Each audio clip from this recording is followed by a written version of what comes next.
Isang mapagpalang araw po sa ating lahat. Ngayong araw, ang Bible verse na ating tatalakayin or pagtutuon ng pansin ay ang Matthew chapter 2 verse 16. So, itong devotion or itong video na ito is part pa rin ng series na in-upload ko kahapon, which is yung First Christmas. And as of now is nasa panglimang perspective na tayo, di ba? Kasi yung una, yung perspective ni God, the sender. Number two, perspective ni Maria or ni Mother Mary, which is yung broker. And number three, yung perspective ng messenger or ni Angel Gabriel. And number four, yung perspective ng vessel or ng mga shepherds. And itong panglima is yung shepherd na ay yung perspective ng ni Herod ng enemy kasi 'di ba? Habang mas i-discuss ko pa to mamaya is mas maiintindihan natin kung bakit naging enemy si Herod. So sabi sa Bible verse na ito, then Herod, when he saw that he had been tricked by the wise men, became furious, and he sent and killed all the male children in Bethlehem and in all that region who were 2 years old or under, according to the time that he had ascertained from the wise men. So in Tagalog version, nang malaman ni Herodes na siya'y dinaya ng mga pantas, siya ay labis na nagalit at ipinag-utos niyang patayin ang lahat ng mga batang lalaki sa Bethlehem at sa karatig pook na may gulang na 2 taon pababa, ayon sa panahon na kanyang tiniyak mula sa mga pantas. So ayun nga, ang main point ng Bible verse na ito is ipinapatay ni Herodes yung mga maliliit na batang lalaki nung panahon na yan mismo. Yung first Christmas era kasi bakit? Si Herodes kasi yung king of Judea, di ba? Na-appoint siya dyan, nagkaroon siya ng power dahil sa Roma. So, nagkaroon ng alliance and siya yung in-appoint sa king position, di ba? So, nung nalaman niya na may dumating na mga wise men and ipinamalita na may Messiah na isinilang or isisilang, is nagalit siya and parang na-threaten yung yung position niya kasi nga kiniklaim niya na siya yung king ng Judea. Siya lang yung king ng Judea and siya lang dapat yung king. And ayun nga, 'di ba, na ipamalita na may ipinanganak na Messiah, may isinilang na Messiah. So, pati yung buong Judea is nagulat, hindi lang si Herodes.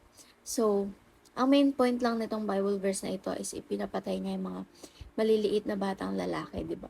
Kasi nga, gusto niya ipapatay yung Messiah na isinilang.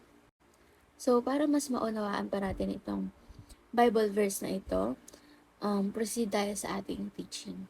Number 1, Herod sees the first Christmas as an event of false worship. Kung matatandaan natin, nagkaroon ng conversation yung wise men at si Herodes, diba? Pati, ipinag-utos din ni Herodes sa mga alipores niya or mga alagad niya na nagbabasa rin ng aral ng Diyos. Pinag-utos niya doon na hanapin, 'di ba? Hanapin yung Messiah na isinilang. At ang sabi niya kasi is magwo-worship siya, sasambahin niya kapag nahanap nila. Kaya niya pinapahanap kasi sasambahin niya. But in fact, 'di ba? Ang intention niya talaga is patayin yung Messiah na yun kasi nga nata-threaten yung throne niya, nata-threaten yung position niya. So, event of false worship kasi nga sinabi niya na sasambahin niya pero papatayin niya, 'di ba? Kasi nga enemy si Herodes, enemy si Herod, 'di ba? Kaya kumbaga ito yung sa pitong perspective na tinatalakay natin as of now. Ito yung una sa negative kasi nga ito yung perspective ng tumitingin sa Panginoon as an enemy, 'di ba? Number 2, Herod sees the first Christmas as the birth of his enemy.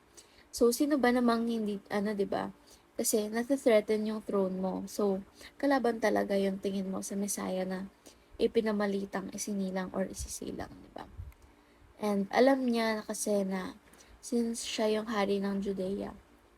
Once na maipakalat yung balita ng bagong silang na Messiah, is mapapalitan na siya, di ba?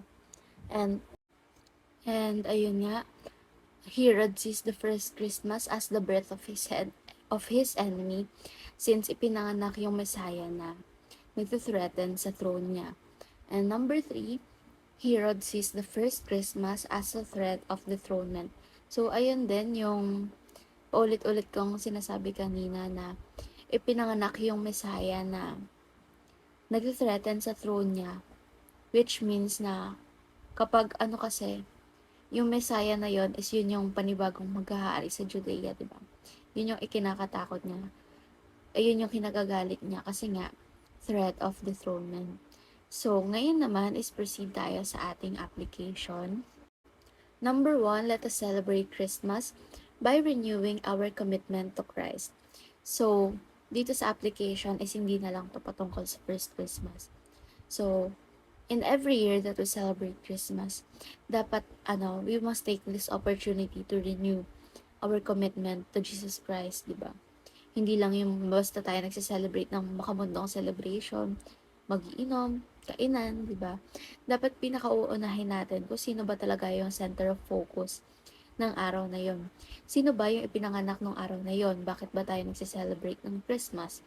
So, dapat i-renew natin yung commitment natin sa kanya.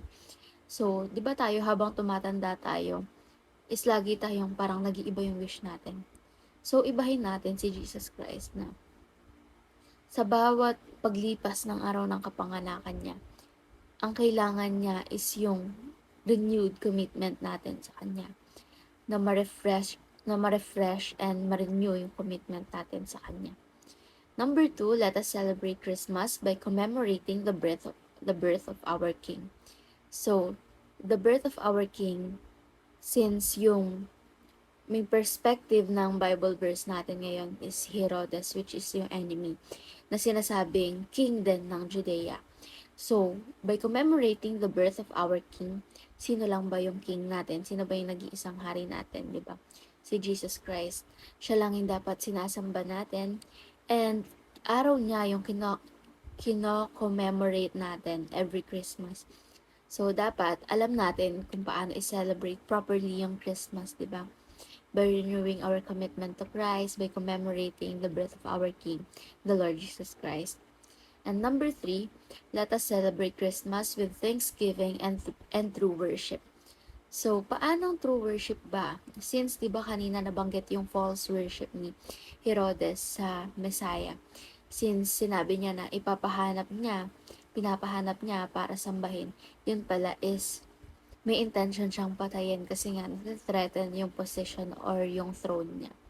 So, dapat tayo, every Christmas, di ba, bago natin gawin nga yung mga gusto natin gawin every Christmas, pinakaunahin natin yung pasasalamat sa Diyos, true worship, thanksgiving. Ialay mo na yung lahat ng may aalay mo sa Diyos na alam mong ikapupuri niya. Kasi araw niya yun di ba? Ibigay natin yung araw na yun sa Kanya. Hindi naman yung Christmas is hindi lang season of giving gifts sa ating mga tao.